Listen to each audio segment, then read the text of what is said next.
Hey everybody, it's Wes Radu. Today is Wednesday, February 26th, and you're listening to Life, Liberty, and the Pursuit of the Lord.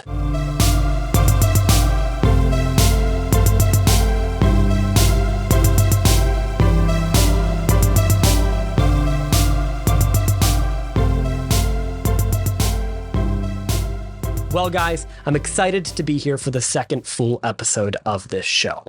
We have a lot to get into today as I tackle the issue of immigration.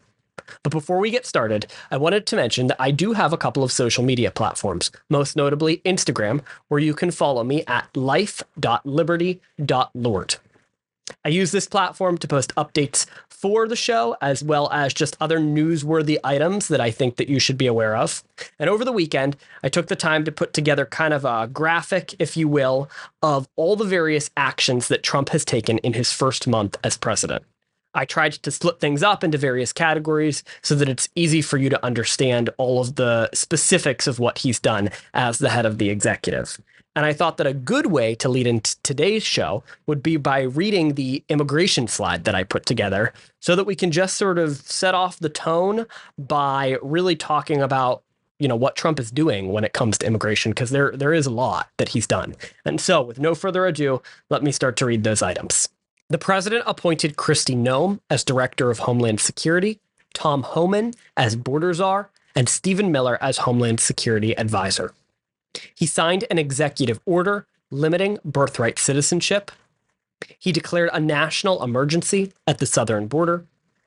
He directed ICE to conduct increased deportations, indicated U.S. military involvement at the southern border, including sending 1,500 troops.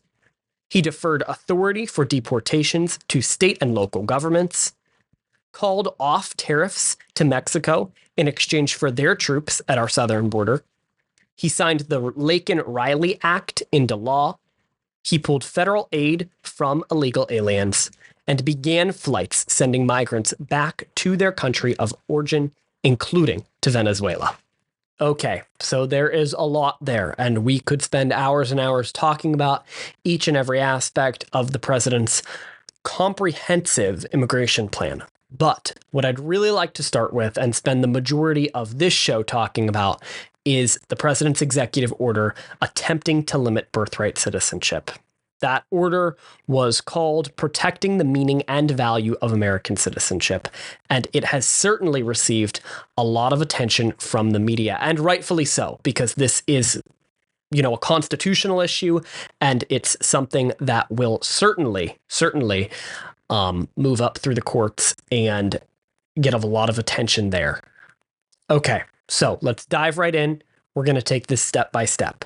And the way that we're going to do that is we're going to start by reviewing the law that is pertinent to this issue. And it's going to be important to have a foundation of understanding as to, what U.S. law says about this. The first place to start would be with the 14th Amendment. So remember, the 14th Amendment was passed as a response to the Dred Scott decision, which ruled that Black Americans who were slaves were not citizens. And so this was a direct response to that, granting those Black American slaves full citizenship and due process under the law. And so Section 1 of the 14th Amendment reads, all persons born or naturalized in the United States and subject to the jurisdiction thereof are citizens of the United States and of the state wherein they reside. No state shall make or enforce any law which shall abridge the privileges or immunities of citizens of the United States, nor shall any state deprive any person of life, liberty, or property without due process of law, nor deny any person within its jurisdiction the equal protection of laws. The 14th Amendment includes 5 sections to it, and so I'd also like to read in the 5th section, which is short.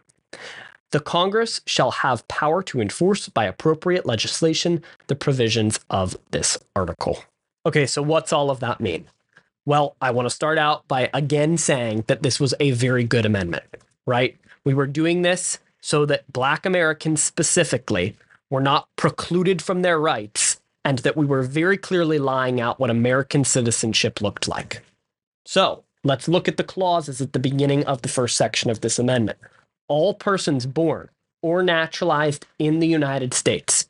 Okay, so that right off the bat implies that being born in the US grants you citizenship, right? There's not some sort of process that you have to go through if you're born here.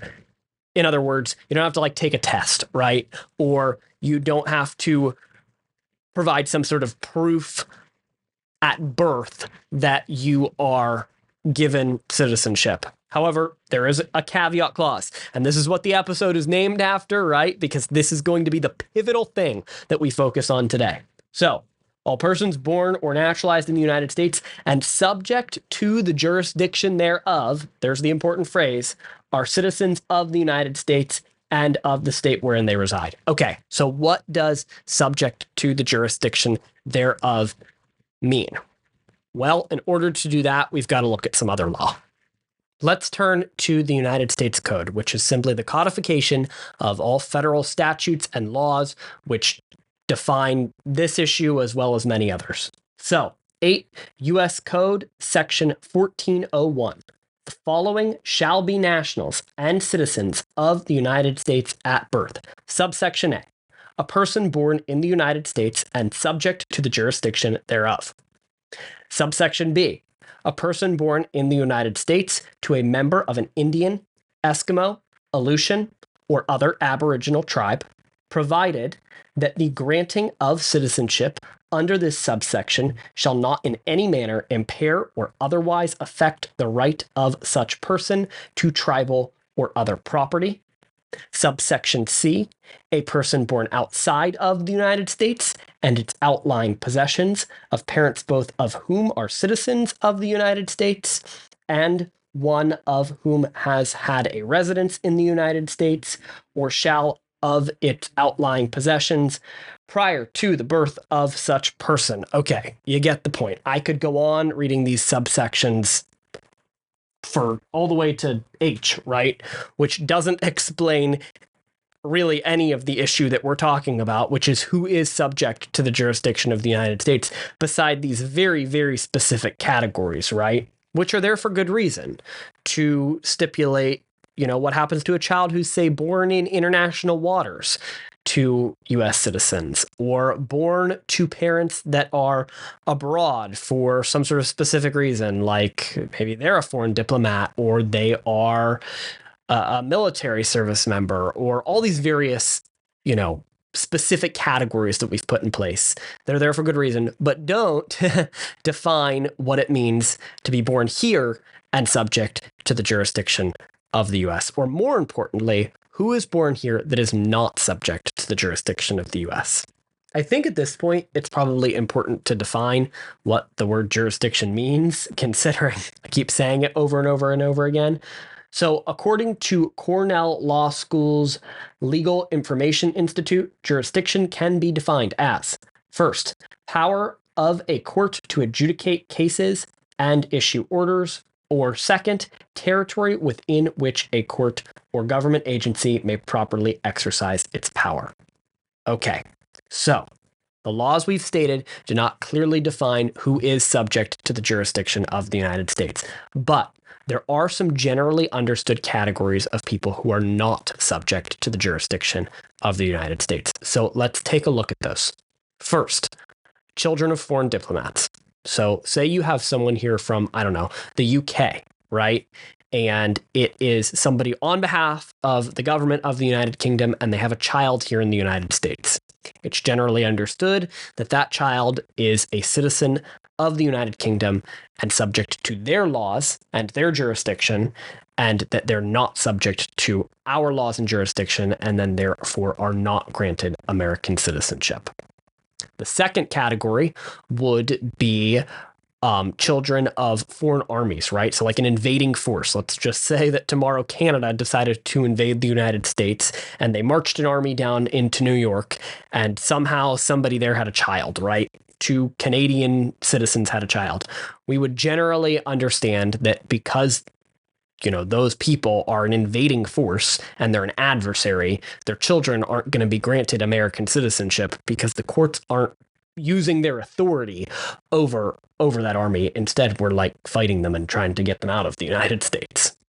And then the final category that is particularly notable and was very pertinent at the time of the 14th Amendment being ratified would be American Indians, right? Or Native Americans. And I say American Indians because we had the non-taxed Indians category at the time, which would have been Native Americans who were not granted American citizenship, even at birth, and even if born within the United States, because we had separate Native American nations that existed within our borders. So, for instance, the Navajo Nation, right, out in Arizona, or there were a whole bunch of them, a whole bunch of Native Americans that were not considered to be under the jurisdiction of the United States, and therefore were not considered to be U.S. citizens. Hold on to that final category, because I do think that it's going to become pertinent as we consider the next piece of the law, which is pertinent to this issue.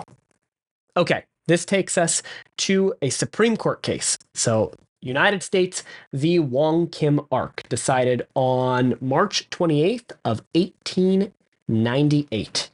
Now, the opinion of the court was written by Justice Gray, and I was super excited to sit down and read this case, right? Annotate it and talk to you about it today. I've taken some constitutional law classes and I really enjoy them. I love reading excerpts of cases.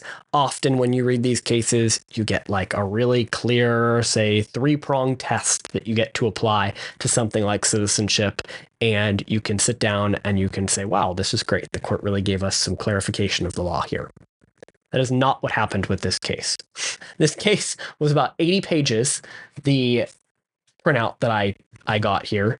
And Justice Gray spends about 10 to 15 pages at the beginning of his opinion writing about British common law, because he makes clear that we really haven't well defined within U.S. code what subject to the jurisdiction thereof means. And therefore, we have to rely on the common law that came before in order to interpret the current law that we're reviewing.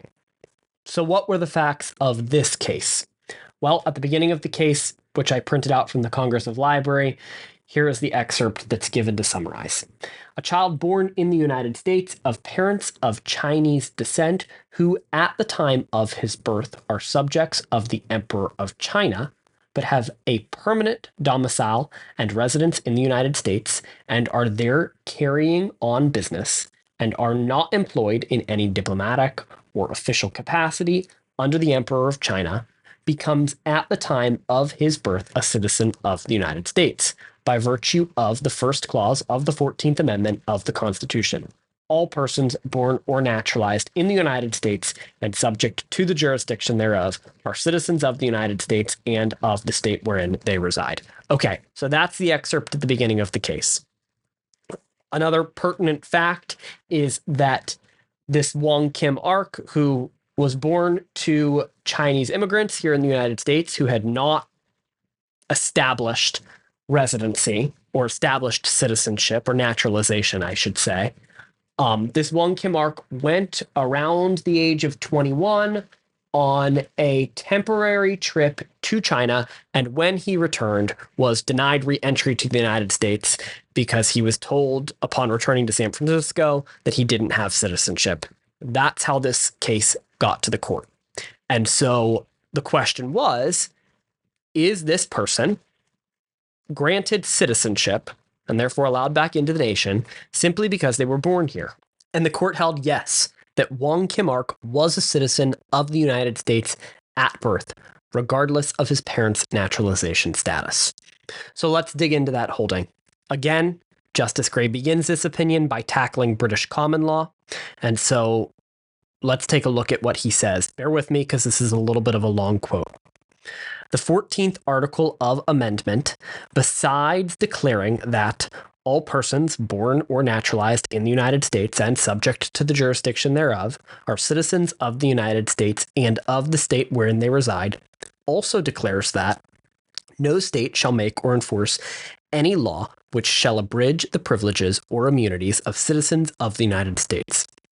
Nor shall any state deprive any person of life, liberty, or property without due process of law, nor deny any person within its jurisdiction the equal protection of the laws. And the 15th article of amendment declares that the right of citizens of the United States to vote shall not be denied or abridged by the United States or any state on account of race, color, or previous condition of servitude. The Constitution nowhere defines the meaning of these words, either by way of inclusion or of exclusion, except insofar as this is done by the affirmative declaration that all persons born or naturalized in the United States and subject to the jurisdiction thereof are citizens of the United States. In this, as in other respects, it must be interpreted in light of the common law, the principles and history of which were familiarly known to the framers of the Constitution. The language of the Constitution, as has been well said, could not be understood without reference to the common law. I did exclude a couple of references to cases along the way, just because I didn't think you guys would want to hear all of the different numbers and codes that the Supreme Court references in their opinion. But if you go to the Library of Congress and go to page 654, you can read the cases that they cite and then go reference those yourself. All of that to say, Justice Gray goes on for a couple of pages as to how British common law would have been understood to the framers of the Constitution and of the 14th Amendment. And he explains that common law would have excluded from the jurisdiction of the United States the first two groups that we covered earlier, which would be foreign diplomats and invading forces. He talks a little bit about how Native Americans would have been kind of an unknown category to the common law writers, because that wasn't something that they dealt with at the time, and how that was kind of something unique that this court would have to deal with. But he does clearly define those three groups as excluded to the jurisdiction of the United States. Justice Gray goes on to say the following: the real object of the 14th Amendment of the Constitution in qualifying the words all persons born in the United States by the addition of and subject to the jurisdiction thereof would appear to have been to exclude, by the fewest and fittest words, besides children of members of the Indian tribes standing in a peculiar relation to the national government, unknown to the common law, the two classes of cases, children born of alien enemies in hostile occupation, and children born of diplomatic representatives of a foreign state, both of which, as has already been shown, by the law of England and by our own law, from the time of the first settlement of the English colonies in America, had been recognized exceptions to the fundamental rule of citizenship by birth within the country. The principles upon which each of those exceptions rest were long ago distinctly stated by this court. That is found on page 682 of the Library of Congress's copy of this case opinion. So what does all of that have to do with today's discussion, and what does it mean for Trump's executive order that was signed? Well, I do believe that this case makes it clear that Trump cannot just do away with birthright citizenship via an executive order. Let's take a look quickly at the executive order which Trump signed. Protecting the meaning and value of American citizenship reads, Section 1, Purpose. The privilege of United States citizenship is a priceless and profound gift. The 14th Amendment states, all persons born or naturalized in the United States and subject to the jurisdiction thereof are citizens of the United States and of the states wherein they reside. The provision rightly repudiated the Supreme Court of the United States' shameful decision in Dred Scott v. Stanford, which misrepresented the Constitution as permanently excluding people of African descent from eligibility for United States citizenship solely based on their race. But the 14th Amendment has never been interpreted to extend citizenship universally to everyone born within the United States. The 14th Amendment has always excluded from birthright citizenship persons who were born in the United States but not subject to the jurisdiction thereof. Consistent with this understanding, the Congress has further specified through legislation that a person born in the United States and subject to the jurisdiction thereof is a national and citizen of the United States at birth. 8 U.S. Code 1401, generally mirroring the 14th Amendment's text. Among the categories of individuals born in the United States and not subject to the jurisdiction thereof, the privilege of United States citizenship does not automatically extend to persons born in the United States. One, when that person's mother was unlawfully present in the United States and the father was not a United States citizen or lawful permanent resident at the time of said person's birth. Or two, when that person's mother's presence in the United States at the time of said person's birth was lawful but temporary, such as, but not limited to, visiting the United States under the auspices of the Visa Waiver Program or visiting on a student, work, or tourist visa. And the father was not a United States citizen or lawful permanent resident at the time of said person's birth. Okay, so Trump contends that U.S. law has never held that the classifications of the people that he stated in his executive order are included in the jurisdiction of the United States. Or in other words, that illegal immigrants, right, who are in the United States are not under the jurisdiction of our courts and federal government. I think he has an uphill battle making that argument before the Supreme Court. And particularly, I think the president has an uphill battle. I'm going to read one final quote from Wong Kim Ark from Justice Gray. The foregoing considerations and authorities irresistibly lead us to these conclusions.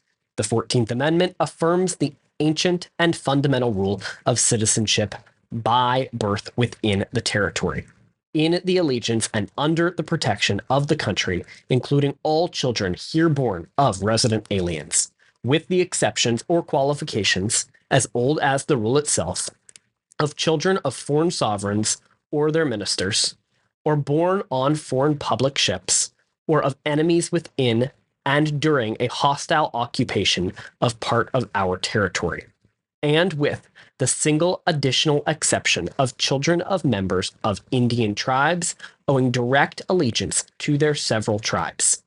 The amendment, in clear words and in manifest intent, includes the children born within the territory of the United States of all other persons, or whatever race or color, domiciled within the United States. Every citizen or subject of another country, while domiciled here, is within the allegiance and the protection, and consequently subject to the jurisdiction of the United States.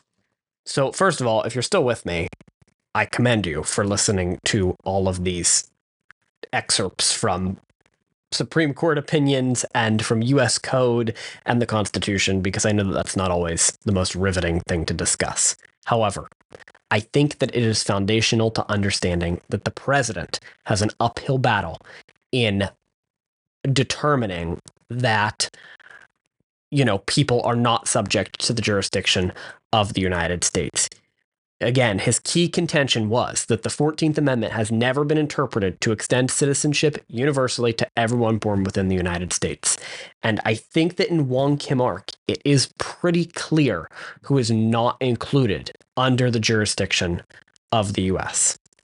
Now, that doesn't mean that birthright citizenship is set in stone, because I do think that there is another aspect of this that's not really being talked about, right? If you look at the media right now, and we talked about a constitutional crisis in the last episode, you're hearing a lot about how what Trump has done is an unconstitutional executive order. And the Supreme Court may decide that and strike down the law and say, you can't just do away with birthright citizenship because birthright citizenship is in the Constitution. Or what the Supreme Court may decide, and this is maybe my 10-cent prediction. So meaning it's not worth much, but what the Supreme Court may decide, and they like to do this, is they like to say, all right, what is the most limited question that we can answer, right? And the most limited question that we can answer here is, does Trump have the authority to do away with birthright citizenship? I think that they're probably going to find no. However, if Congress has a way to do away with birthright citizenship is a totally different question, right? And the key point behind that would be that Congress determines the jurisdiction of the courts, right? And that's very important as we consider this whole issue of who is subject to the jurisdiction in the United States, because Congress alone determines who the courts have jurisdiction over. And so if Congress were to codify this executive order as a federal statute, limiting the jurisdiction of the United States and not including temporary immigrants in the United States or people passing through, and doing away with that, I do think that that would be different, and that the Supreme Court may be more willing to say that Congress is able to determine who and who not is under that jurisdiction, especially because one of the main points of Wong Kim Ark was that the 14th Amendment was not specifically fleshed out, and we had to rely on common law. This Supreme Court, especially a conservative Supreme Court, may be willing to say, well, now we don't have to rely on common law, right? If Congress is willing to step up and tell us this is what subject to the jurisdiction thereof means, and it doesn't go against any other constitutional principles, we are willing to uphold their law. That's different from upholding Trump's law, though. Earlier, I told you to hold on to the Native American caveat in terms of subject to the jurisdiction thereof. And I want to go back to that for a minute, because I think that this is important in determining what the Supreme Court's holding in the future could be. In 1924, Congress passed what was known as the Snyder Act, which granted citizenship to Native Americans. Okay, that's notable, because what Congress did there was they expanded the jurisdiction, right, of the United States government, of the court, and they redefined who was included in birthright citizenship. The court will consider that, I believe, when they consider if Congress can limit that, right? Because if Congress can expand it, perhaps Congress can limit it as well. And so hold on to the fact that, Congress passed the Snyder Act in 1924, and they gave Native Americans citizenship and removed them from the exception to subject to the jurisdiction thereof. One final thing that I would like to make note of with this case is that it was a 6-2 decision by the Supreme Court. Chief Justice Fuller wrote the dissent, and he was joined by Justice Harlan. Justice Harlan is notable because he was the sole dissent in the Plessy v. Ferguson case, which the Supreme Court had dealt with just the year before. Plessy v. Ferguson was notable, right, because it was separate but equal doctrine, and Justice Harlan was very adamant that this doctrine was not constitutional, and in a way reinstated slavery and what we had fought to get rid of. And so, that's not to say that Justice Harlan wasn't wrong here, but there is some nuance to this dissent. That there was particularly, these men were looking at, whether or not a Chinese citizen who can't renounce their Chinese citizenship could even give birth to an American citizen. So there was some nuance to this opinion, and I think it's worth noting that the sole dissenter in Plessy v. Ferguson did not join the majority opinion of the court. Again, not to say that he was right, but it is to say that there was dissent. All of that to say, I would contend that the Supreme Court is probably going to smack down what Trump did, and they may look at a congressional proposal a little bit differently. But I don't know. The Supreme Court loves to throw curveballs at us, so we will see, because I can guarantee you one thing, and that is that this will reach at least the appellate courts, and, it's going to make the news one way or the other. Okay, so at this point, I have said the phrase subject to the jurisdiction thereof about 15 million times, and you're probably tired of hearing that phrase, despite the fact that it's the name of this episode. So, let's talk about something a little different. Obviously, we don't have time to go over all of those policies that Trump has enacted that I listed at the beginning of the show, but I think we do have time to just talk about, the general way that our discussion of immigration has changed over the past couple of years. So I want to lead into that discussion by showing you some audio from a montage of political commentary from both Hillary Clinton and Barack Obama that I saw on social media. So I'm going to play that for you now. Tell people to come out of the shadows. If they've committed a crime, deport them. No questions asked. They're gone. If they've been working and are law-abiding, we should say, here are the conditions for you staying. You have to pay a stiff fine because you came here illegally. You have to pay back taxes, and you have to try to learn English, and you have to wait in line. A significant fine. You are going to learn English. You are going to go to the back of the line so that you don't get ahead of somebody who was in Mexico City applying legally. But after you've done these things over a certain period of time, you can earn your citizenship. So that it's not something that is guaranteed or automatic. You've got to earn it, but over time, you give people an opportunity. Now, it only works, though, if you do all the pieces. I think the American people, they appreciate and believe in immigration, but they can't have a situation where you just have 500,000 people pouring over the border without any kind of mechanism to control it. So we've got to deal with that at the same time as we deal in a humane fashion with folks who have put down roots here, have become our neighbors, have become our friends. They may have children who are U.S. citizens. That's the kind of comprehensive approach that we have to take. All right? Okay, so that clip was posted by Brittany.Sparks on January 26th of this year. And I don't know, I thought that was really telling because that's not the conversation that we're currently having between the left and the right on immigration today. If I think that listening to that, both Clinton and Obama sound a little bit like moderate Republicans. And so think about that as you consider where the discussion has moved. And think about that as you decide for yourself what your own opinions on immigration are and Trump's policies that, again, we're not going to read all of today, but I think it's important to flesh out where you stand on these things and how you feel about them. That leads us right into our final point today in the remaining time that I have. And that is the Christian perspective on immigration in general. I'm going to be honest, this is not something that I have a super well drawn out opinion on. And what I mean by that is this is not the issue that gets me to the polls. When I go vote, it is often on things like the economy and on abortion and on foreign policy, which I do have pretty strong opinions of. When it comes to immigration, I do feel like there is a Christian perspective. Obviously, there's a Christian perspective on every policy, but I do feel like there is, a right way to go about things, but it's admittedly not the most important issue to me.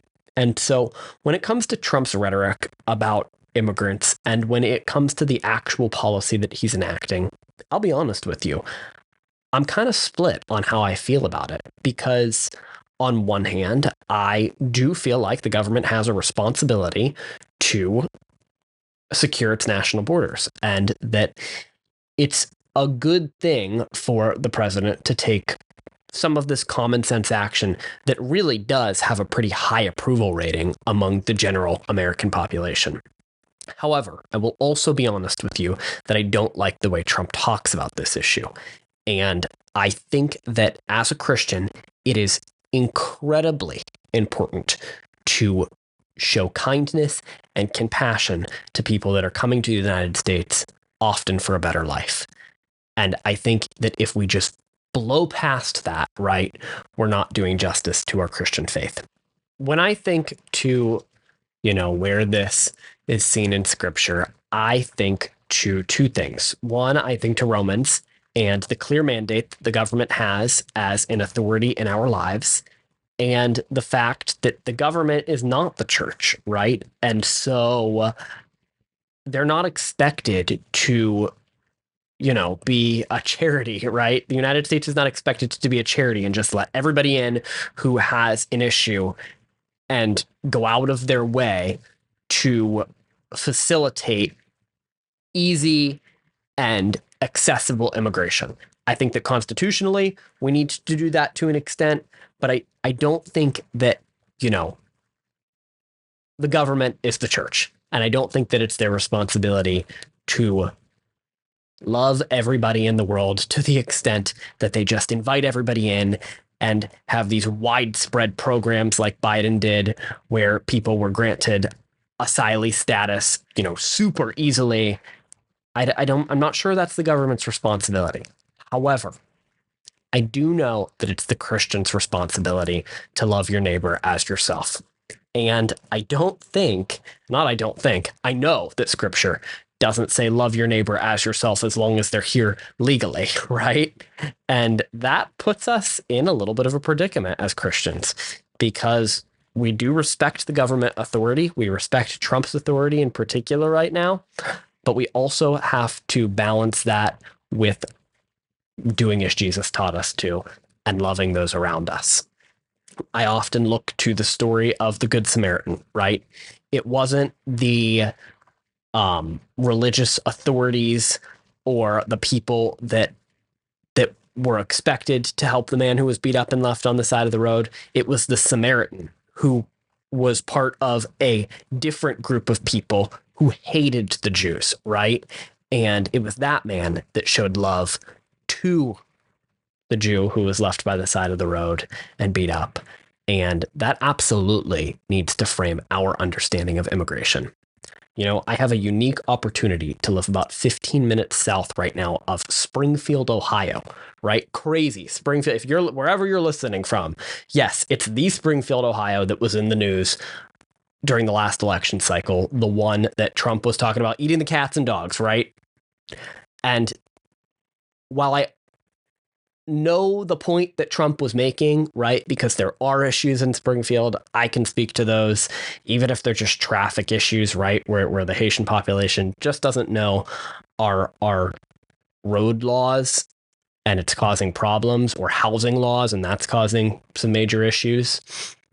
I also know that the actual American people, right, don't have the responsibility to go and deport the Haitian population living in Springfield.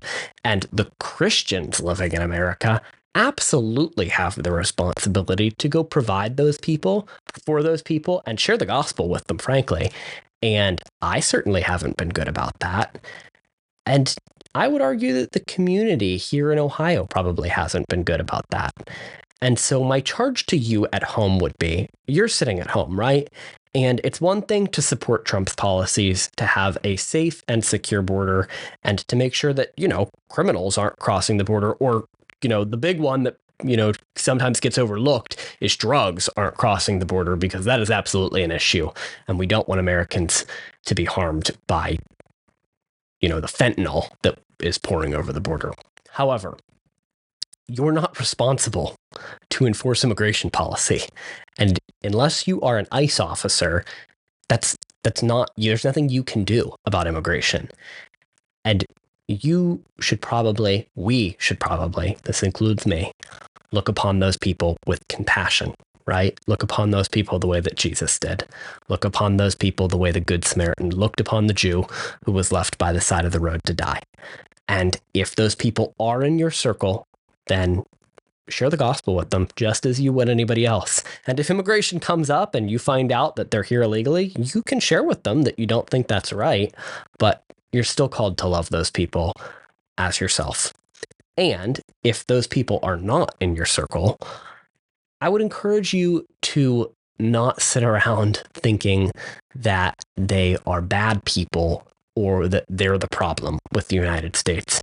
Because, first of all, on a practical level, we do need immigrants. I mean, that is like a huge economic issue in the United States right now, is the fact that the child birth rate is down. And if we don't solve that issue, and immigration may be an aspect to that, we're going to have a real issue. And so I would encourage you to think about the fact that immigration is a good thing, something that, this country was built upon. I mean, it's also worth noting that immigration looks totally different than it did even 100 years ago. And that though it took people a lot longer often to get to the United States from, say, Eastern Europe or wherever else they were coming from, the way to enter the US through, say, Ellis Island was a much quicker process and much easier. So think about that too when you think about people that come here not following the law. But then, more importantly, think about the fact that we have to show Christ's love to these people. And you don't probably have the opportunity to take any sort of executive action, but you definitely have the responsibility to look at them with love and not look at them the way the world does, with hate and with malice, or even just, thinking, I'm so much better than them, because I promise you're not. They're just trying to do what's best for their families. You would do what's best for your family too, if you felt that that was, even breaking laws or whatever. And though it might not make it right, it doesn't mean that they're any less deserving of Christ's love than you and I are. And so I'm thinking that this podcast probably won't reach illegal immigrants, but I have a feeling that it has the opportunity to reach Christians who always have the opportunity for love and the responsibility to share the gospel. Well, guys, today's episode was a little bit longer than the last one, but I really enjoyed making it, tackling the birthright citizenship issue that our country is looking at right now, and also just our Christian perspective on the love and grace that we can show those around us. So I hope you'll join me and continue to join me as I continue to put out these episodes. Go in peace, and God bless.